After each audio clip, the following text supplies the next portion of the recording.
Welcome back, boys and girls. Today we are looking at what was a headline not only in the Eastern Daily Press, but also in the Daily Mail, would you believe?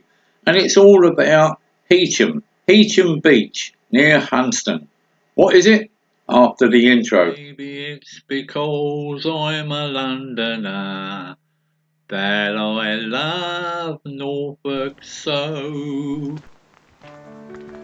So here we are then, we're going for another walk up the BVR or Bure Valley Railway Pathway, 8 miles. Not walking the whole 8 miles of course, just about a mile. But believe it or not, it's actually been 5 months since I last brought you up here for a walk. So in this video you'll be able to see the seasonal change from winter to spring. You'll be able to see all the fields have undergone preparation for this year's growth of food. I should point out your food, not my food, because I wouldn't eat this stuff because of all the chemicals that are sprayed on it. However, your food is in the supermarkets, especially the cheaper supermarkets. Me, I only eat Waitrose Organic, where it can be certified as being non-chemical. And wherever possible, the food comes from my own garden. I'll show you a few pictures of it later on, but it takes nothing to grow a few seeds in purely organic compost. I can hear some of you crying out, "Oh, you're lucky you've got a garden." Listen, I've got a mate of mine who lives in a high-rise block of flats, and even he grows lettuces on his balcony, for Christ's sake. Again, I can hear you whinging on, "Oh, but we got to support our British farmers." Not all farmers. The farmers you want to support are the local allotment holders or the small holders, the ones that grow organic. These fields you see here are purely commercial, let me tell you, and the word is profit. So, back to this story about Heacham Beach then. Heacham Beach. Apparently, it's been awarded a brown flag. A brown flag for its quality of beach. Now normally a beach gets awarded a blue flag. A blue flag, which means it's all been tested and it's wonderful to swim in.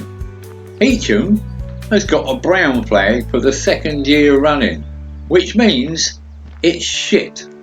Literally shit. Shit on the beach, shit in the water, shit everywhere. Now here's the thing, it's the same sea, isn't it? If you go round the coast a little bit to Sheringham or Cromer waving their blue flags, well the sea comes round the coast, doesn't it? It's all the same fucking sea. So how can they determine what is filthy and what isn't? Now as far as this old boy is concerned, it's all polluted. Everywhere's polluted. The rivers are polluted, the seas are polluted. Would you get me going in there? Not a chance. And as for eating fish that comes from that sea, my God no.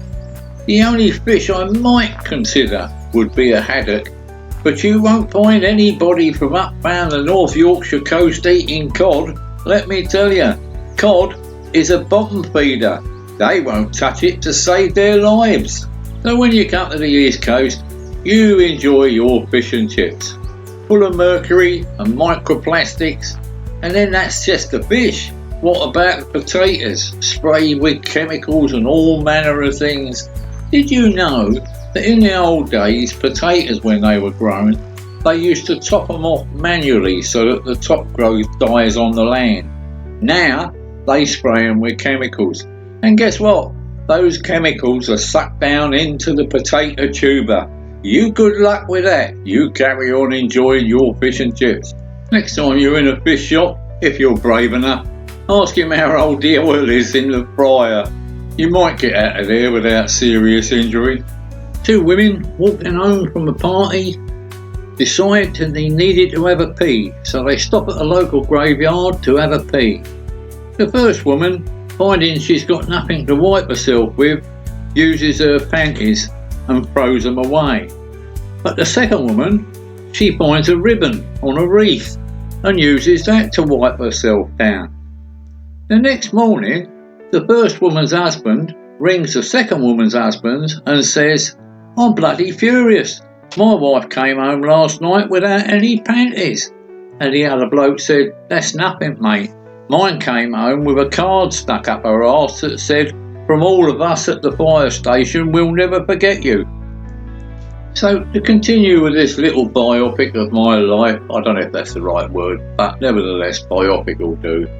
You'll remember, if we watch the episode on Chroma, you'll remember that in my early 20s, I decided to become a coach driver. And that's what I'm going to talk about for the rest of this episode, coach driving in the early 70s. My first contract was with a small family-run coach company in Tottenham, in London. I shan't say the name, it may still be there, but I doubt it very much. Last summer, I spoke to a coach driver of a modern, 2024 super luxury liner, and I had a chat with him and asked him what the job was like. And you know what he said? "Please kill me. I need to get out of this job. It's awful."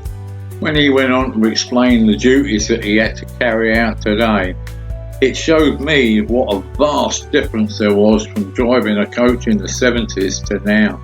A completely different profession. And of course, he had cameras everywhere, watching everything he did.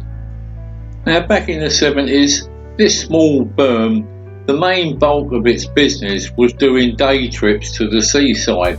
The old-fashioned beanos, the Cockney beanos that you may have heard about.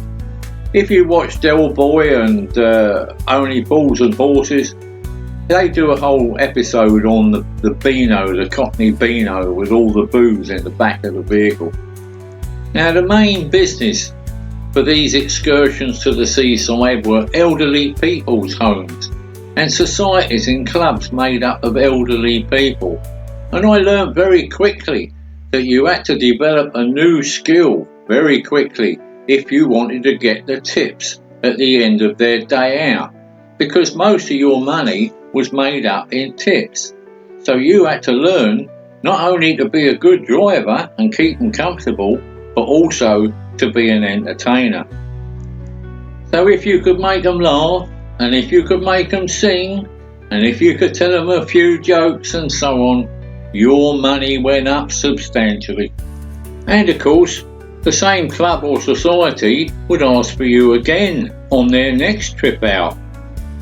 When I left that firm about a year later and went on to a much bigger company, I actually took 100,000 quid's worth of annual business with me. I had this little sign made that said, "Welcome aboard, introducing your driver Davey."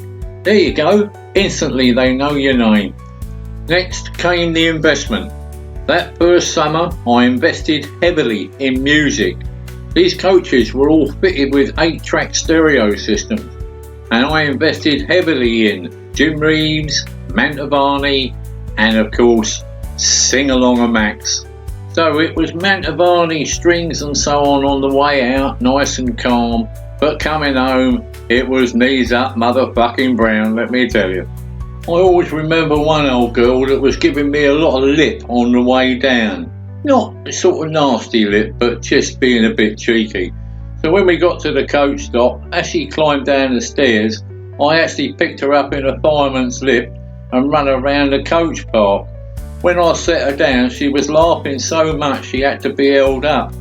Stupid really, I could have killed her. It was at this first company that I did my first ever tour.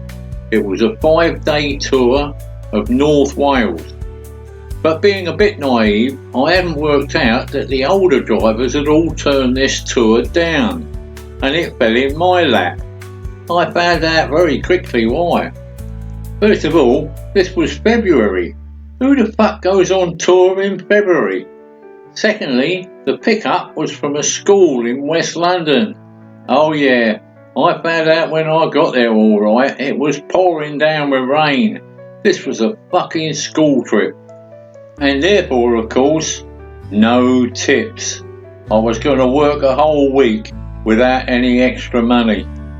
There was about 15 of them, all wearing cagoles, like shapeless things, as they climbed aboard. They all went down the back of the bus, and that's it, they disappeared. I drove the whole way to North Wales without saying a word to a single soul. By the time we got there, I had the ump up to the eyebrows. So, 11 o'clock at night, in the pouring rain, and one of the cagoles comes down the coach and says, "Just stop on the left there, driver, can you?" And I said, "You're joking." I said, "There's nothing there. The only thing on the left there is Snowdon." And she went, "Yeah, that's right. That's where we're all going, up Snowdon." She said, "There's a camp bed for you." I said, "You've got to be fucking joking." She said, "All right, suit yourself. Can you be back here at 8:30 in the morning? We're all going swimming." "Okay," I said, "see ya." After they'd gone, I drove a few miles down the road to Llanberis.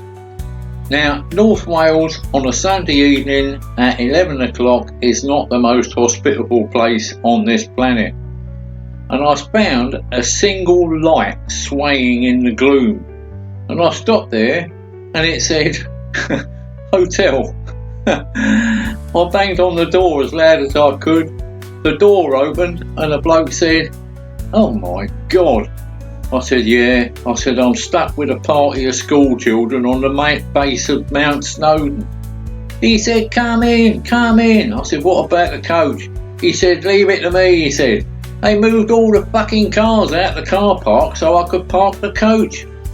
Now, what really nice people these were, quite honestly. This tiny little hotel had a subterranean bar, and it was full of blokes, all drinking and laughing and joking. Apparently, they were there to build this new dam thing where they pump water up the mountain and let it go to produce electricity. They were there to build that. So that was the accommodation sorted. Things started to look up a little bit. I told them I'd be there for the week. "Yeah, no problem, mate. We'll look after you, don't you worry." So there we are. After a really good sleep and a big hearty breakfast, off I went to pick up the cagoles. Here they were, standing at the side of the base of the mountain at Snowdon, all dripping onto the curbside. I picked them all up, and as before, they all went down the back, didn't say a word, no good morning, nothing. The last one on the bus was the chief cagole, still dripping, and she says to me, "You know where we're going, the leisure centre at Carnarvon," she said, "but you're free for the rest of the day, driver, after you've dropped us off, because we're going to walk back." I said, "Okay, fine, suits me down to the ground." She also said, "See you at 8:30 in the morning at the normal pick-up, because we're off to go and look at the slate mines." "Okay, see ya." So with nothing else to do on a wet Monday in North Wales, I thought, well, I might as well go swimming as well, mightn't I? And that's what I did. I went swimming. So I'm swimming about a bit in the deep end of this lovely pool, and then, a mermaid surfaces in front of me with long golden blonde hair and says, "Hiya, Davey." Within a few seconds, a second mermaid appeared, and then a third mermaid appeared. And I said to them, "Are you the girls off my bus?" And they went, "Yeah, we've all been told not to talk to you."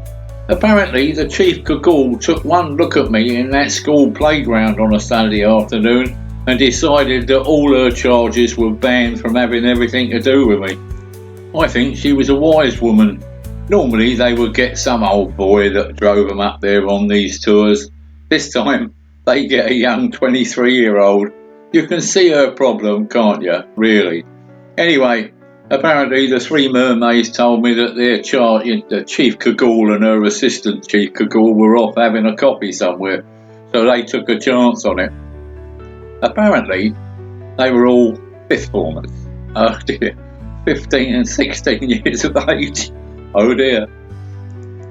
So I spent the next hour splashing and swimming about with about 8 to 12 of the prettiest little girls you've ever seen, all under the watchful stare of the chief cagole glaring at me.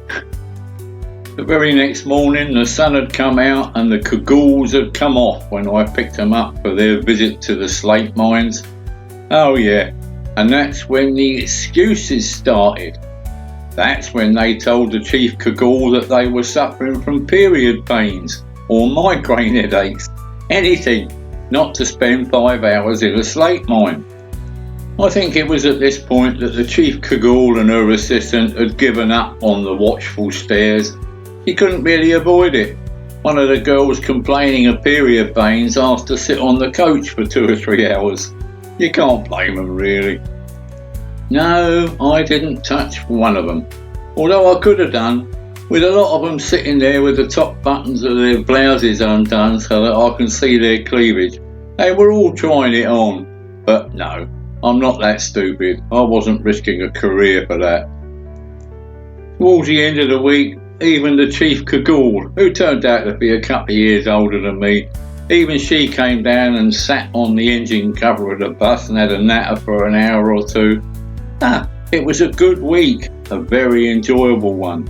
They actually bought me the complete works of Elvis Presley on 4-track as a gift.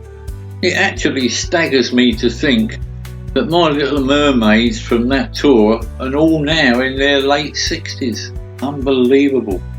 Now, the other major role for my particular coach at this small company was to act as team coach for 2 major football clubs. Number 1, Tottenham Hotspur, which was why the coach was painted in blue and white, and number 2, the Arsenal, because they didn't pay quite so much for the coach. Now, Bertie Mee was in charge of the Arsenal Football Club back in those days, and he wouldn't let me sit on the coach when they went training. God no. He had me stripped down into me kit and running around and jumping around. But I used to smoke Embassy back in the day, so I was always exhausted. And the rest of the first team, well, they're all super athletes, aren't they? Which they thought it hilariously funny to try and kill me on a daily basis. But Bertie Mee was a wonderful chap. When we went away on the first team games, he always made sure that I ate a la carte. Absolutely unbelievable. Steaks and eggs and so on. I ate like a king. So coming to the end of this particular video, I will carry on talking about coaching in the 70s in the next episode. In the meantime, I hope you've enjoyed this one, and I'll see you next time round.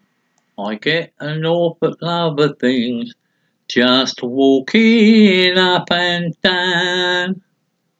See ya.